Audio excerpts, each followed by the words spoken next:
Maligayang pakikinig sa gabay dito sa Hallow. Magsimula tayo. Sa ngalan ng Ama at ng Anak at ng Espiritu Santo. Amen. Ang ating kwento ng inspirasyon ngayon ay mula kay Jem Mailum.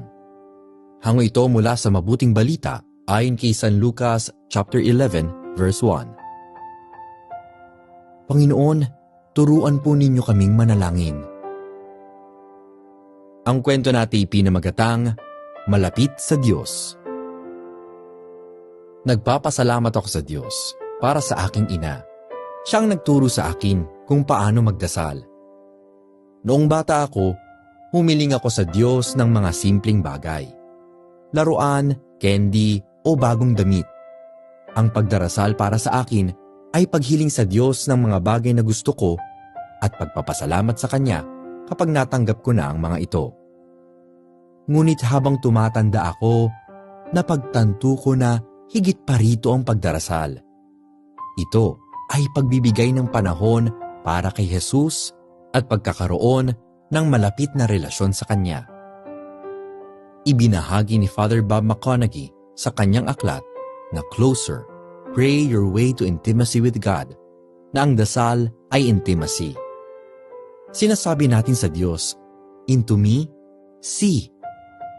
Sa pagdarasal, ipinakikita natin sa Kanya ang ating damdamin, pangarap at takot para lumalim ang relasyon natin sa Kanya. Ngayong araw, kung hindi ka sigurado sa mga sasabihin sa Diyos, damhin mo ang Kanyang presensya sa pamamagitan ng pagdarasal. Maaaring tahimik ka lamang o parang nakikipag-usap sa iyong kaibigan. Unti-unti mong matutuklasan ang isang mapagmahal na relasyon sa Kanya. Pagnilayan natin ito ngayon. Ikaw ba ay malapit sa Diyos? Halina't makipag-usap sa Kanya sa pamamagitan ng pagdarasal. Nakikinig siya sa iyo. Manalangin tayo. Ama, turuan mo akong magdasal para mas lalong mapalapit sa iyo. San Dennis at mga kasama, ipanalangin ninyo kami. Sa ngalan ng Ama at ng Anak at ng Espiritu Santo. Amen.